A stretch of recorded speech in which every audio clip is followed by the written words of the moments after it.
dia dinyatakan meninggal, tetapi orangnya masih hidup. Ya. Salah satunya tadi case yang disampaikan Pak Nalir, mungkin kartu BPJS-nya dipinjamkan. Ya. Misalnya si A punya kartu BPJS, dipinjamkan si B. Tahu-tahunya si B-nya meninggal.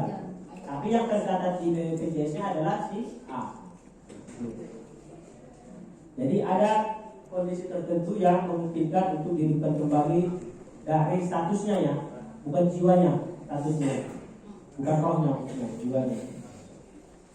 Nah, jadi seperti ini ya kira-kira kalau tombol detik tampilnya ini. Lalu apa yang terbaru dari tombol detik ini? Di sini ada nanti fitur untuk memilih SK kapan saja. Ya kalau dulu kan tidak ada apa-apa ya. Lihat saja tampil atau tidak. Nah, kemudian di sini sudah ditambahkan gaya rumah dan nama pemilik listrik rumah. Ya. Jadi nanti ini kalau memang sudah dilakukan pemadanan dengan data PLN, ini akan ada isinya. Ya. Jadi kalau sekarang Bapak Ibu lihat, oh ternyata atas nama ini dia punya meteran listrik loh Pak. Ya. Kenapa di sini tidak tampil? Nah, jadi kalau nanti di sini sudah ada datanya, tunggu dipadankan dulu dengan data PLN. Jadi itu yang perubahan yang ada ya. Selebihnya tidak ada perubahan. Nah, ini untuk pemadanan sama saja ya. Nah, ini untuk menandai apakah disabilitas. Nah, dan lain-lain.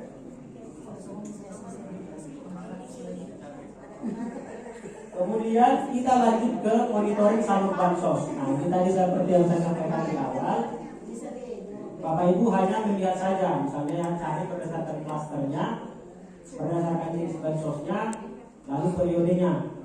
Maka akan tampil siapa saja yang penerima BPNT ya, periode Agustus ini misalnya di kabupatennya. Ya. Jadi inilah yang salur bansosnya.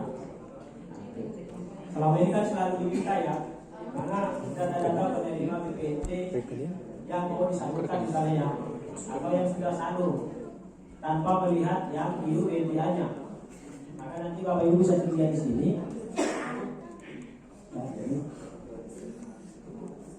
Nanti akan ditampilkan penyalurnya apa, ini ya, misalnya bank penyalurnya apa, lalu nomor rekeningnya berapa. Ya. Ini yang terbaru bisa nanti Bapak lihat. Kemudian di sini ada tombol detail, ini sama saja dengan IUBNPA-nya ya, UDTKS-nya. Jadi kalau Bapak Ibu klik misalnya nanti ini, ya tampilannya akan sama seperti yang ini ya, yang ini. Nah, jadi Bapak Ibu bisa mendapatkan keterangan data ini tanpa masuk ke UBNPA ya, UDTKS. Tapi bisa lihat langsung di monitoring salur bansos. Kemudian yang selanjutnya ada monitoring usul sanggah. Ya, ini juga tidak ada yang berubah. Ya, masih sama saja. Monitoring usul sanggah. Yang pasti semakin banyak datanya di sini, ya. Jadi semakin banyak datanya di sini, ya, sama di sini. Itu mengindikasikan bahwa di wilayah itu sudah banyak yang menginstal aplikasi bansos. Jadi kalau di sini tidak ada, kosong, ya bisa dipastikan ada yang menginstal tapi tidak melakukan aksi apa. Ya artinya dia tidak menyanggah, dia juga tidak mengusulkan. Nah, terus kemudian yang selanjutnya, kalau untuk penggunaan aplikasi saya kira sudah tahu ya. Cek bansos usul sanggah, aplikasi Android sudah tahu ya Bapak Ibu ya. Ini tadi yang seperti dikatakan Pak Nawir. Jadi ternyata yang mau atau yang ingin bisa sebagai user ini sangat banyak. Bahkan terakhir sudah sampai 1 juta ya Pak Nawir ya. Ada 1 juta berapa? Jadi itu setiap hari ada petugas dari Pusdatin itu yang kerjanya memverifikasi akun yang mau mendaftar. Ya, jadi bukan serta-merta misalnya Bapak Ibu install aplikasi, lalu isi semua data-data yang dibutuhkan seperti ini, kemudian langsung diaktifkan usernya, tidak. Karena banyak sekali yang kirim mengisi data-datanya ini dengan yang tidak kenal, terutama foto. Ya, jadi kalau misalnya ada tetangga Bapak Ibu yang mau menginstal, pastikan dia mengisi atau mengirim fotonya yang sopan dan pantas. Karena ada kita lihat itu, kalau misalnya perempuan dia tinggal pakai tank top saja.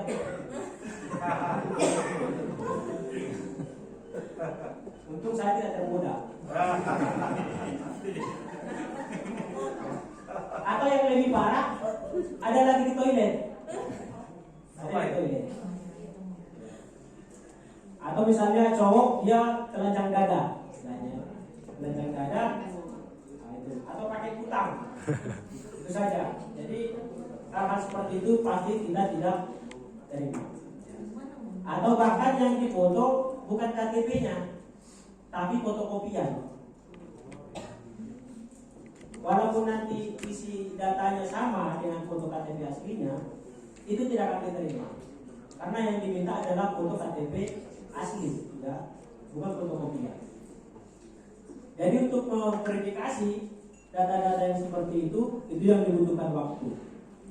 Jadi bahkan ada yang kalau kita misalnya ke beberapa daerah itu, kebetulan ada orangnya di situ, ini saya sudah install aplikasi sudah sebulan atau sudah 2 minggu tidak diverifikasi. Maka dalam kasus seperti itu kita bisa langsung, karena kita kebetulan ketemu orangnya, maka bisa langsung kita cek. Dan kalau memang benar bisa kita aktifkan.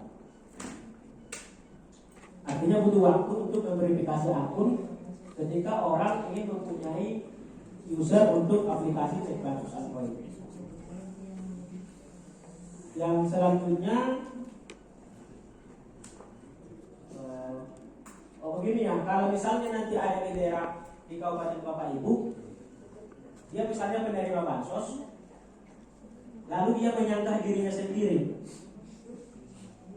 ya, dia menyangka dirinya sendiri, maka Dinsos tidak perlu memverifikasi data itu. Ya. Kalau misalnya ada yang menyanggah, itu kan tampil di Dinsos ya. Misalnya saya menyanggah bansos orang lain, maka diaplikasikan itu akan tampil. Dinsos nanti yang memverifikasi ke lapangan, benar tidak alasan tambahannya. Ya. Tapi kalau ada orang dengan kesadaran sendiri, dia mengundurkan diri dari aplikasi, itu tidak perlu diverifikasi. Karena berarti orangnya sadar diri istilahnya ya. Oh, saya tidak lagi menerima bansos, maka saya mengundurkan diri. Jadi itu tidak perlu diverifikasi lagi oleh Dinsos.